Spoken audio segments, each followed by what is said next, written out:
Family vlogging जो है it depends कि आप फैमिली व्लॉगिंग क्या किसे रहे हैं। If you are saying cringe, मैंने हमेशा टाइप ऑफ कंटेंट पे आवाज उठाई है क्रिंज पर, यानी वो चीज जो गैर इखलाकी और बुरी है। यानी कि लोगों ने अपनी बेटियों को टिकटॉक लाइव पे बिठाना शुरू कर दिया। सुबह बेगम सोई हुई और कैमरा उसके ऊपर ले गए, बाथरूम से वीडियोस बनाना शुरू कर दी। ये वो क्रिंज या वल्गर फैमिली कंटेंट है, द टाइप ऑफ कंटेंट जिस पे मैं आवाज उठाता हूं। अगर खातून पढ़ी लिखी है, कोई टीचर है, कोई किरत अच्छी करती है, कोई नात अच्छी पढ़ती है, कोई पढ़ा लोगों को अच्छा सकती है, कोई डॉक्टर है, कोई बहुत अच्छी फैशन डिजाइनर है, कोई इंजीनियर है, तो वो अगर आती है और आपकी वो बेगम है, जाहिर है उन्होंने बेगम तो किसी की होना है, तो उसको ना फैमिली व्लॉगिंग उस तरह कह सकते हैं, ना वल्गर फैमिली व्लॉगिंग कह सकते हैं। वो रुझान बिल्कुल मुस्बत है। अब होता क्या है कि ये जो रुझान बढ़ रहा है, मैं इसको जो क्रिंज फैमिली कंटेंट है उसको अच्छा इसलिए नहीं देखता क्योंकि उससे घर घर माशरे की प्राइवेसी ब्रीच हो रही है, यानी उनकी जातियात ब्रीच हो रही हैं, और इस चीज का इंपैक्ट कभी भी मुस्बत नहीं होगा। बच्चे हर वक्त होते हैं परफॉर्मेंस मोड में, उनको होता है अभी अम्मा या अब्बा कैमरा ऑन करेंगे और हमें परफॉर्म करना है। इनके 1.5 के बच्चे जिनका स्क्रीन टाइम 0 होना चाहिए, उनके टिकटॉक चैनल्स उनके भी बने हुए हैं और उनके बिलियंस ऑफ फॉलोअर्स उनकी तरफ भी आ रहे हैं। याद रखें, ये एक पैरा सोशल रिलेशनशिप बनाते हैं ऑडियंस के साथ, यानी उनको इंगेज रखने के लिए दे डू एवरी एक्टिविटी। इससे होता क्या है कि वन साइडेड इंगेजमेंट होती है ऑडियंस की। जो दूसरी तरफ इंगेज होते हैं वो इंगेज उंगूज कोई नहीं होते, वो आपके साथ 0 इंगेजमेंट है उनकी। ये जो फलाना कह देते हैं ना, फलाने भाई की आर्मी थे, फलानी भैन दी आर्मी, ये कोई आर्मी उर्मी, ये सब ड्रामेबाजी है। ये सिर्फ उनको इंटरेक्ट करने के लिए करते हैं। इनको बदले में चाहिए डोपामीन रश, जो इनके और इनके अपने बच्चों के लिए बड़ा नुकसानदेह है। इनकी कोई वीडियो वायरल नहीं जा रही होगी या इनको कंटेंट नहीं आ रहा होगा, ये और क्रिंज एक्टिविटी करेंगे अपनी फैमिली के साथ to produce some vulgar content. उससे नुकसान ये होता है, ये डोपामीन एडिक्शन का शिकार हो जाते हैं। इससे इनमें मेंटल एग्जॉशन, डिप्रेशन, एंग्जाइटी, कभी इनके घरों में तो जाके देखें कि किस लेवल की डिप्रेशन है। ये आपको मादियत से मुतासिर करते हैं, गाड़ी दे दी महंगी, घर दे दिया महंगा। ये करने से ये माशरे को जो बर्बादी लेकर आ रहे हैं, माशरे में किस कदर बर्बादी आ रही है।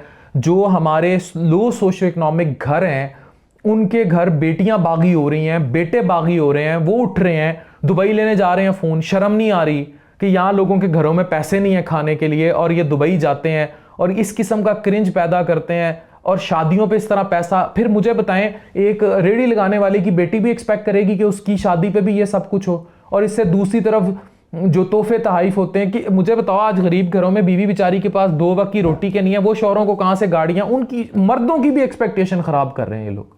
तो दिस इज समथिंग डिवास्टेटिंग, तबाहकुन for the society. Family vlogging जो वल्गर है उसके पीछे बड़ा स्ट्रॉन्ग नफ्सियाती पहलू है, dopamine addiction, dopamine rush, short time खुशियां और वैलिडेशन। वैलिडेशन क्या होती है?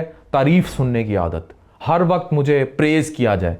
और जिनकी बेगमात को जो नेगेटिव कंटेंट में आती हैं, वल्गर कंटेंट में, पढ़ी लिखी खातून नहीं, जो नेगेटिवली यूज हो रही हैं, कभी उनकी फिर तलाकें भी होती हैं, उनके घरों में प्रॉब्लम्स भी होते हैं, क्योंकि उन्हें वैलिडेशन यानी सेल्फ प्रेज की, तारीफें सुनने की आदत। कितने मेरे पास केसेस रिपोर्ट हुए कि शौहर बेचारा कहीं सरकारी मुलाजिम है और बेगम ने पीछे से टिकटॉक बनाने शुरू किए और बाद में उसको कोई गिफ्टर मिला और वो दुबई का था और वो बेगम साहिबा जो है वो तलाक लेके, कितने दर्जनों ऐसे केसेस हैं।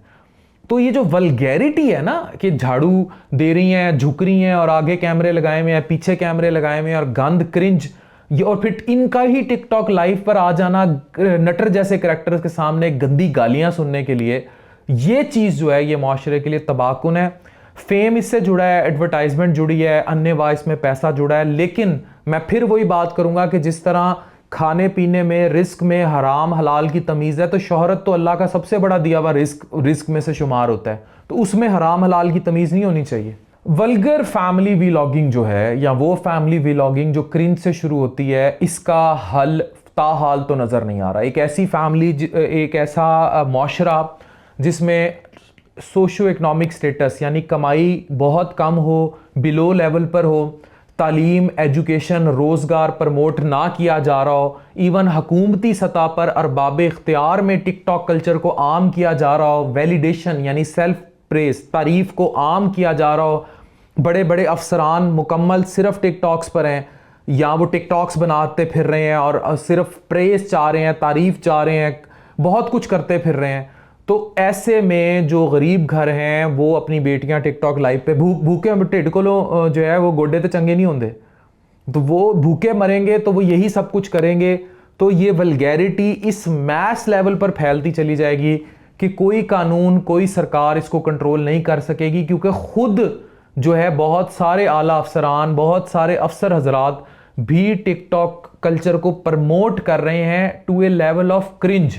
अपनी काबिलियत ज़रूर दिखाएं टिकटॉक पर, सोशल मीडिया पर, अगर आपने कुछ पढ़ लिया वो ज़रूर दिखाएं, लेकिन सिर्फ टशन मारना जो है ये भी प्रमोट करेगा उस वल्गैरिटी को, जिस वल्गैरिटी से गरीब घर की बेटी बैठी टिकटॉक लाइव पर आएगी, कपड़े उतारेगी और किसी दुबई अबू धाबी के रईस के हाथ चढ़ जाएगी, और ये शेर मारने का तरीका और ये सब, अगर ये फहाशी उरियानी का जरिया है वल्गर फैमिली व्लॉगिंग तो इट्स अपोज्ड।